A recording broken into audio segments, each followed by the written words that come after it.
All right, so are you ready to dive deep? Because today we're talking about something pretty big happening in Australian education. Huge. Huge, yeah.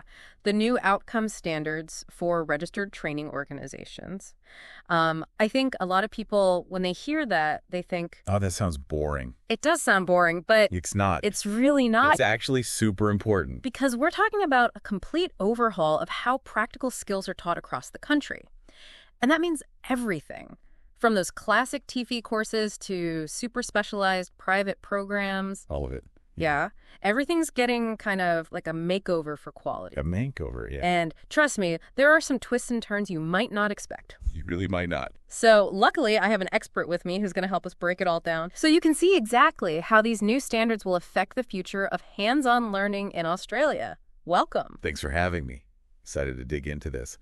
You know, these standards are really exciting, actually. They're a blueprint to, like, bring Australian VET up to, like, a world-class level. Wow, world class. And they're aiming to benefit not just, learners like you, but also the whole economy. Right, because a good skilled workforce benefits the entire country. Exactly. Yeah.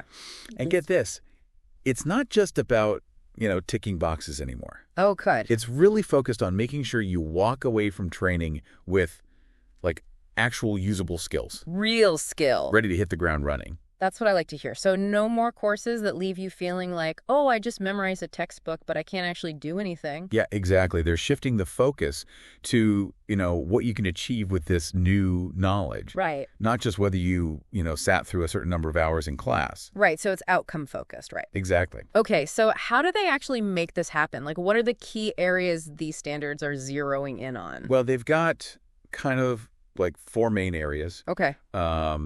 And each one gets pretty specific. They've got training and assessment, VET student support, Support's huge. VET workforce, and governance. Governance. Okay. So together, these 4 areas create like a Really, hopefully. high quality, supportive, and accountable learning environment. Right? That's the goal. For anyone pursuing vocational training. Yep. All right. Well, let's dive into those one by one. Sure. Starting with... Training and assessment. Yeah. What's the big idea there? Well, I think it's all about making sure the training itself is, engaging, up to date, and actually prepares you for, like, the real demands of the job. Think of it this way, like, if you're learning to be an electrician, Yeah. your instructor shouldn't be teaching you wiring techniques from the 1970s. Oh my gosh, that's scary. It's outdated. That's a terrifying thought. So these standards are pushing for modern and relevant training. Yeah, exactly. That matches what employers need now. Right, absolutely. And RTOs even have to prove they're getting feedback directly from industry experts. That's good. And using that to shape their courses. That's good. No more ivory tower stuff. Yeah, they can't just operate in a vacuum anymore. Right. That's such a relief because it sounds like they're trying to really close that gap between what you learn in class and what you need to know when you're on the job. Exactly. Yeah. But how do they make sure people are actually learning what they're supposed to? Right. What about like assessments? Assessments. That's a big one. These standards are taking like a hard look at how people are evaluated. Okay. To make sure it's truly, fair, flexible, and this is the most important part. Right. That it actually measures your competency in the schools you're learning. Competency. So it's not just about passing a test, like a multiple choice test, No. but actually being able to do the thing that you're being trained for. Exactly.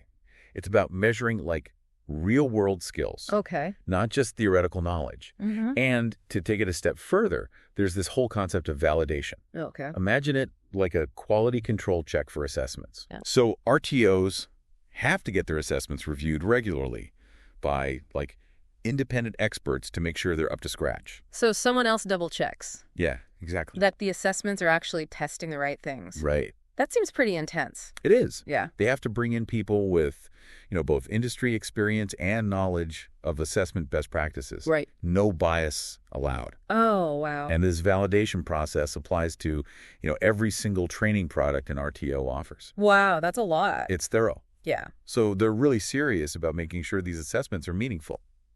Okay. I mean, I'm already seeing how these standards are like raising the bar, Yeah. It sounds like they're putting quality front and center. Front and center for sure. Yeah. And we've only just scratched the surface. Yeah. There's lots more. So what's the next stop on our deep dive? Next up is VET student support.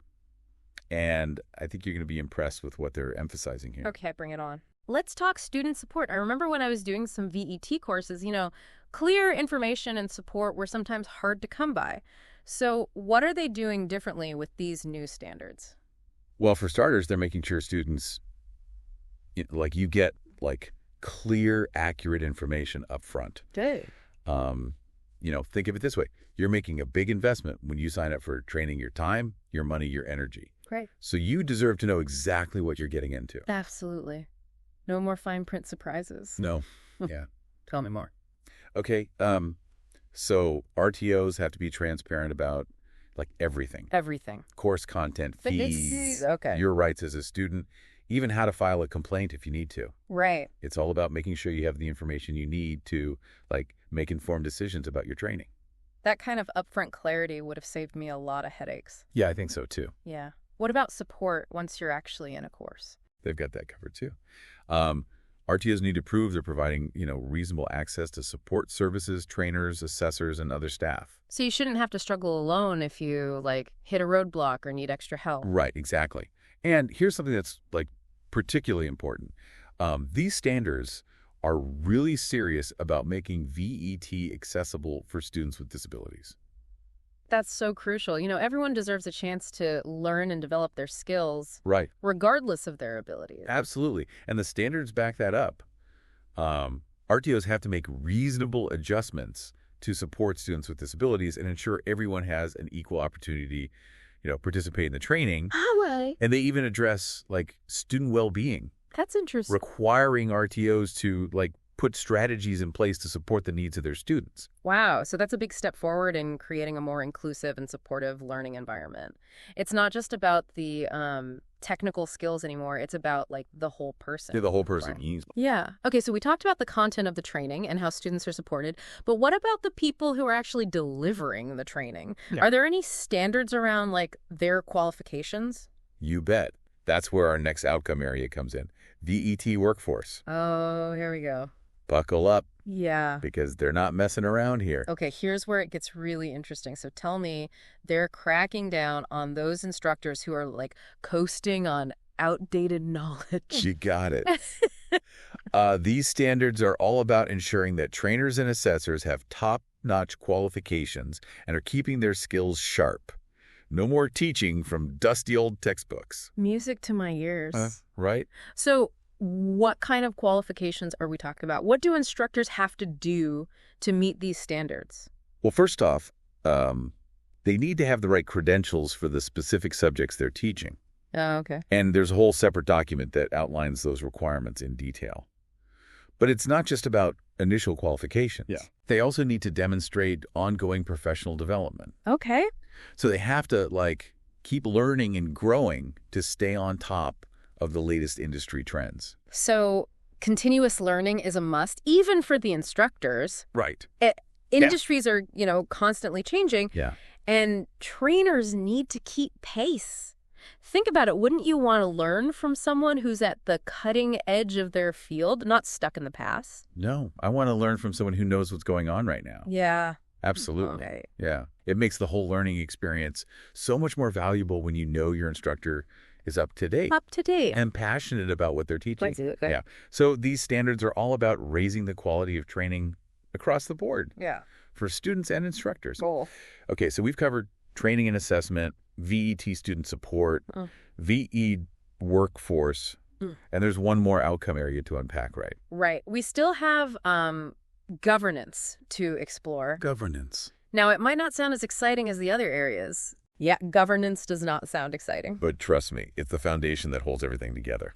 Okay, so let's talk governance. I'm guessing it's all about making sure RTOs are running smoothly and ethically. That's a big part of it, yeah. Governance is all about ensuring that RTOs are operating with, integrity, accountability, and a commitment to continuous improvement. Okay. They need to have strong leadership, clear roles and responsibilities, effective risk management practices, and systems in place to make sure they're always striving to get better. Okay, so it's like the big picture stuff, the Yes. behind-the-scenes framework. Yes. Yeah, that makes the whole system work effectively. Right. But what does that look like in practice? Like what kind of specific requirements fall under governance? Well, they cover a wide range of areas. Okay. But a few key ones stand out. First, they have to make sure the governing body of the RTO is fit for purpose, meaning they have the right skills and experience to lead the organization effectively. Then there's managing conflicts of interest. Okay. This is crucial to ensure that decisions are being made in the best interests of the students and the industry, not for personal gain. Yeah, that makes sense. You want to be sure that everyone involved has the right motivations. Exactly. And another important point is the emphasis on child safety. Child safety. Especially for training that involves, minors. Right. RTOs need to have robust child safety protocols in place to protect vulnerable learners. Yes, that is absolutely essential. It is. Safety should always be a top priority. Always. Yeah. Okay, so we've covered all 4 outcome areas now, and I'm getting a much clearer picture of how these new standards are designed to kind of revamp the entire VET system. Right, from top to bottom. Yeah. It really is a comprehensive overhaul aimed at creating a system that's more learner-centric, outcomes-focused, and ultimately, more effective in meeting the needs of both individuals and the Australian economy. Exactly. Yeah. But I want to bring it back to our listeners for a minute. What does all this mean for you? That's the important part. Yeah. What can you expect if you're, considering doing a VET course in the future? Well, the good news is that these standards are designed to benefit you, the learner. Okay, good. You can be more confident that the training you receive will be of a higher quality, more relevant to your career goals, Right. and delivered in a more, supportive and inclusive environment. That's great. Yeah. And I would encourage anyone listening to think about how these standards might apply to their own training experiences, past or present. Have you encountered any of the issues these standards are trying to address? It's a good question. Yeah.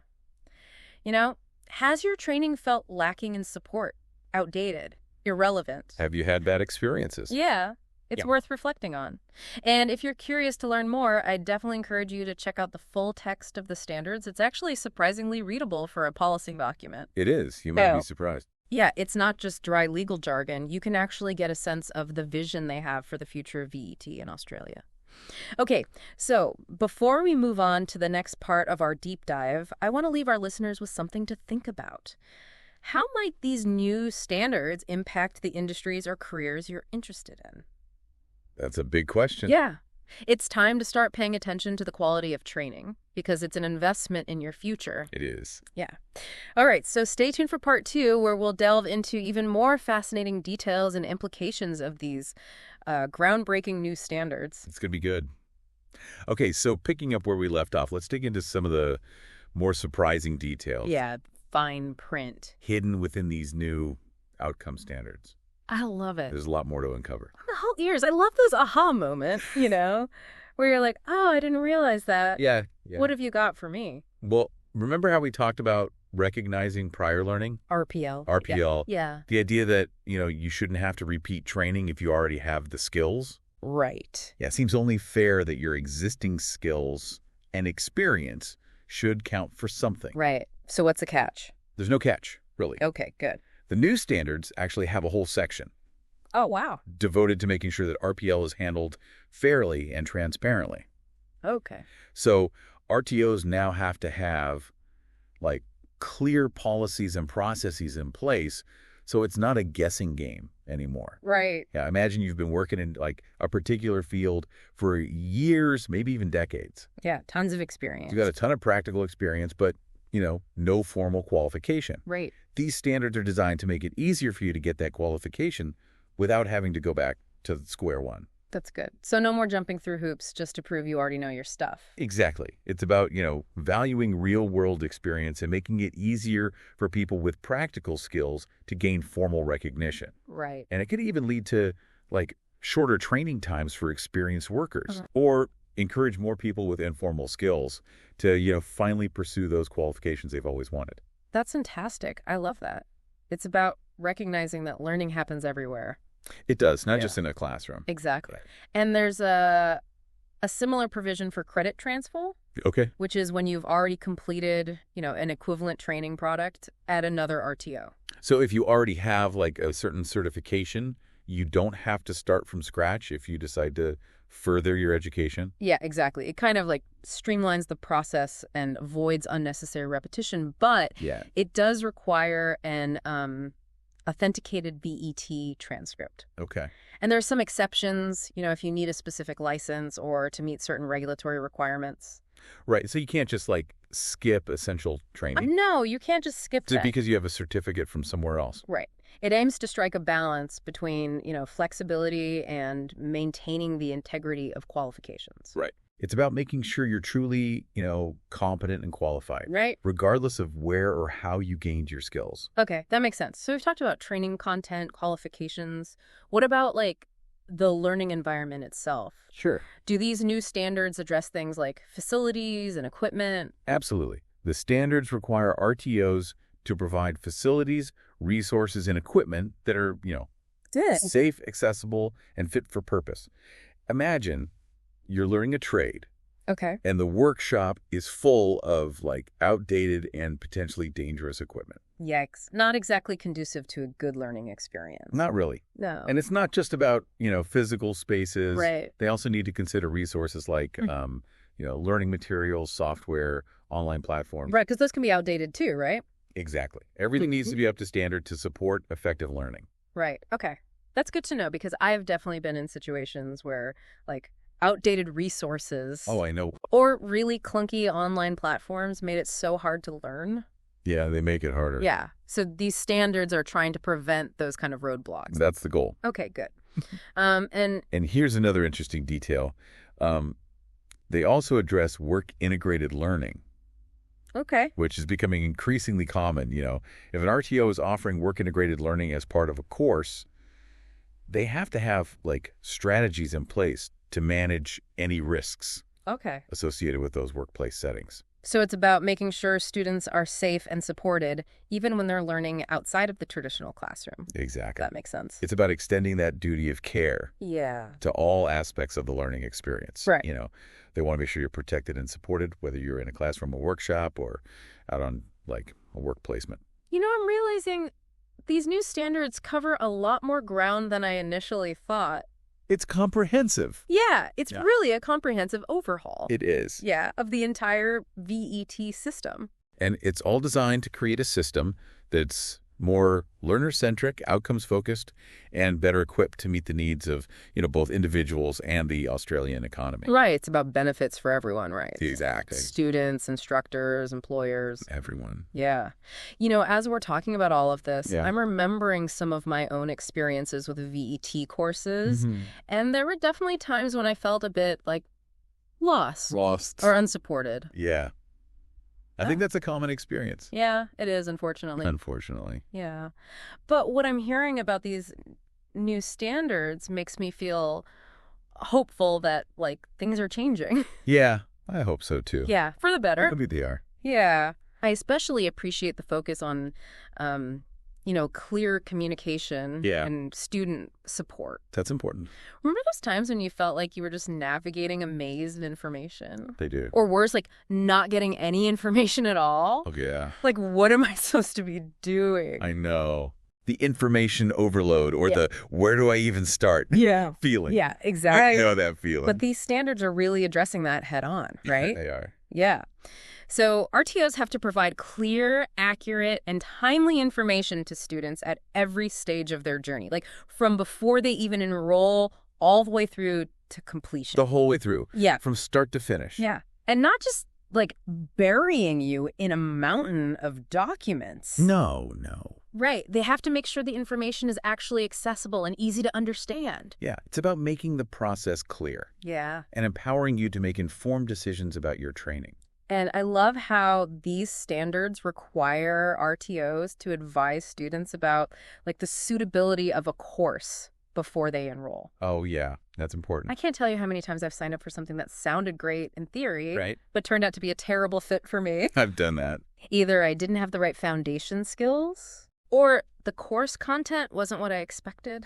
Or the delivery mode just didn't work for my learning style. It'd be so frustrating Oh, so to frustrating. invest time and money in a course only to realize it's not right for you. Exactly. Yeah, But with these new standards, RTOs actually have to assess your skills and competencies before you enroll that's right. and give you honest advice about whether the course is suitable for you. Yep, it's about setting you up for success from the very beginning. Okay, I like that. And it's not just about finding the right course content. Yeah. It's also about making sure the learning environment is inclusive and supportive for everyone. Yeah, I'm so glad they're focusing on supporting students with disabilities. It's a fundamental part of creating a truly equitable education system. Absolutely. Yeah. It's about recognizing that everyone has different needs and abilities Yeah. and providing the necessary support to make sure everyone has an equal opportunity to succeed. Whether that means providing accessible learning materials, making adjustments to assessments, Right. offering additional support services. All of that. It's about making sure that no one is left behind. Absolutely. And it goes beyond, just practical support. Okay. It's about fostering a culture of respect and understanding Yeah. where everyone feels, valued and supported. It's about creating a learning community where everyone can thrive, That's right. regardless of their background or abilities. Exactly. Okay. We've covered so much in this deep dive, but it feels like we've only just scratched the surface. It does. There's so much more to explore. There's a lot there. Yeah. Yeah, these new outcome standards are packed with, details and implications. Well, we'll definitely be keeping a close eye on how this all unfolds. Yeah, it'll be interesting to see. Yeah. And in the final part of our deep dive, Yeah. we'll kind of step back and take a look at the bigger picture. What do these standards mean for the future of Australian VET? What kind of impact are they likely to have? That's the big question. Yeah, it is. So stay tuned to find out. Okay, so welcome back for the final part of our deep dive into Australia's new outcome standards for RTOs. We've covered a lot, haven't we? I know, right? From how the training's delivered to what kind of support students can expect. Yeah, it's been quite a journey, really. Unpacking all the details of And these so standards. I think hopefully our listeners have a much clearer picture now of what these changes actually mean. Yeah, for the future of VET in Australia. The future of vocational education and training. That's a mouthful. It is. Yeah, we've explored those 4 key outcome areas. Right. Uncovered some fascinating details. Yeah, there are a lot of them. And yeah, hopefully given our listeners a much clearer picture of what these changes mean. Yeah.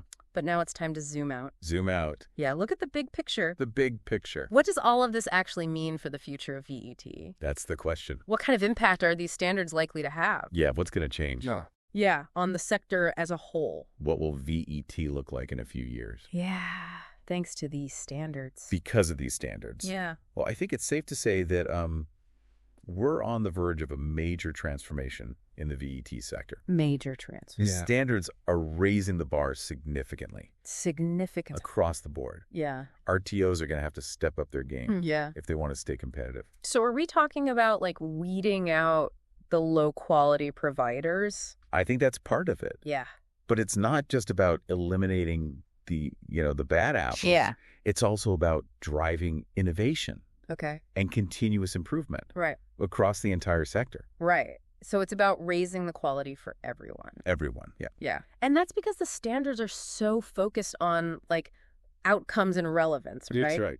It's not just about ticking boxes anymore. No, it's not. It's about making sure that the training leads to real skills. It's your skills. Yeah. And tangible results. Results, yeah. Which ultimately benefits everyone, right? It does. Learners get high quality, relevant training that actually leads to jobs. Right.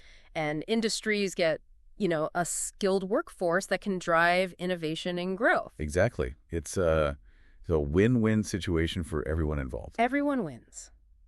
But it's not just about the economic benefits, is it? I don't think so, no. And these standards seem to be pushing for something bigger, something more meaningful. They are.